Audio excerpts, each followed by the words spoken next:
Hello guys, how's it going? My name is Dalaran. We got some exciting stuff coming out from data mining for future Shadowlands in terms of more character customizations, which is so exciting. But we also got a couple other updates that we need to cover for patch 8.3. So in this video, let's talk about some of the more important updates that you guys might have missed throughout the week. But let's just get into the juicy bits at the beginning. The customizations that Blizzard introduced when BlizzCon was announced with Shadowlands, extra customizations for hairstyles and skin options and tattoos for a variety of vanilla races. One of those customizations actually has been data mined and people are able to apply it on things like Wowhead, or if you have like your own World of Warcraft client where you're able to apply certain updates from PTR, for example, onto in-game models. People are able to get some of the extra customizations and see them on characters. The first one we saw, and this is the first one that is being leaked right now, we don't have the most detail, and it's not the most exciting, but still quite good. It is the Undead hair options. The males and the female Undead are getting more hair options for the next expansion. And then of course are also probably going to get more skin options, there's going to be more customizations, bones model or boneless model, but the hair is what we have right now. And I gotta be honest, the hair looks quite good. The females do have 3 different options to add on to, but it's nice that Blizzard is trying to play around with different hairstyles. The males have a little bit more, I would say, exaggerated hairstyles, like a massive rat tail in front of the face, or maybe like an Elvis look, and even the long hair. I think all of it looks great. All of it looks good. I'm seeing where Blizzard is kind of going with some of these hair options and more customizations, and it's awesome to start seeing them on the actual models. Another more exciting part of this is most of these updates seem to have gotten from potentially PTR.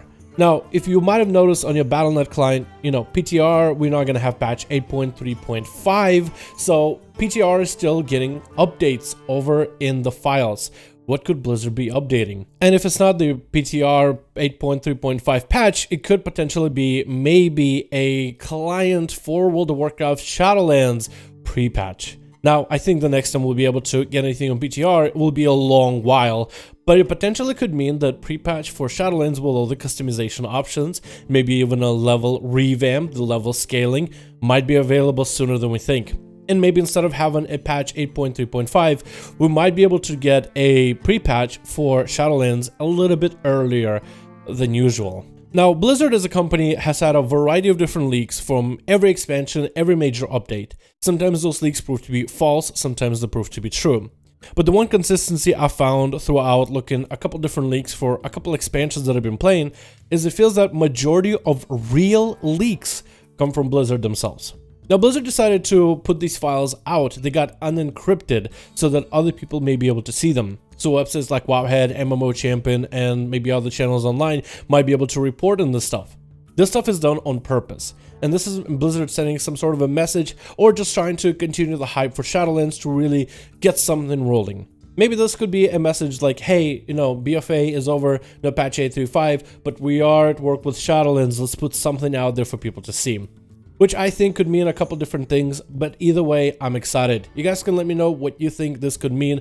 Could this be potentially Shadowlands pre-patch coming out earlier than usual, or maybe just seeing Shadowlands pre-patch maybe on PTR the next time PTR is fully functional with new updates? Some of the other news that we can cover in this video. Blizzard has been doing a lot of hotfixing left and right for a variety of different issues. Let's be honest, nothing is new when it comes to from patch to patch. Every new patch and major content update has a variety of bugs. Sometimes Blizzard likes to fix things that aren't broken. We've been there, we've done that multiple times. So these are the things that Blizzard is trying to fix and is looking like they mostly got it fixed. First of all, if you're having issues with the auction house, whether putting stuff up or buying things from there, the mail from the auction house was not showing up. Like sometimes you would buy something or sell something, you would get someone to buy your item, or you would want to, let's say, buy some potions, and nothing would be delivered in your mailbox. So it felt like your goal was like lost. However, Blizzard, it looks like they did end up getting all that mail back for everybody. All the delayed auction house mail should be delivered, and they're still working on it. I'm glad that Blizzard is trying to update the auction house, and for the longest time they wouldn't even dare touch it, because they said, like the bags in World of Warcraft and the original bag you start with, the reason it had such a small space for the longest time is if they were to adjust any part of the bag in the game code, the whole game would crumble and fall apart. Eventually they figured out the kinks, they figured out where they could expand the bags, and then did it through different promotional stuff as well as a racial full Varpera. So it looks like they are going back to some of the old parts of the code and are updating the game. And the auction house is going to be one of those major features that will need a little bit extra time to get the kinks out. I'm not surprised that a lot of people didn't go on PTR to really stress test the auction house. The only way you can really stress test the auction house and how it functions is by having everybody start using it and see what is the problem with it. So it's going to be a little bit of time before we get it perfect, but I think it's a good idea to establish an auction house right now. Majority of people that use auction house use add-ons anyway. So to make an auction house that kind of follows with the add-ons, and it's actually kind of really easy to use and actually sort of efficient, to be honest. I think it's nice going further and forward into Shadowlands. If you've been grinding assaults on your main character or alts, Blizzard decided to massively increase the amount of rewards you get from just about every assault. In terms of the coalescing visions, which are used to make the horrific vessels in order to go into horrific visions, now you get a lot more of them. Blizzard realized that horrific visions is a part of content people actually want to play a lot of. People want to dive into those and get all the different things out of them. Through horrific visions, you will also be able to get sockets on pieces of gear. Like, let's say you get an item that you like and you want to put a socket on it, you will eventually be able to buy those sockets from Rathian through mementos, but mementos are earned from horrific visions mostly. So diving into more horrific visions to get all those bonuses, to get all these niceties is important for a lot of people.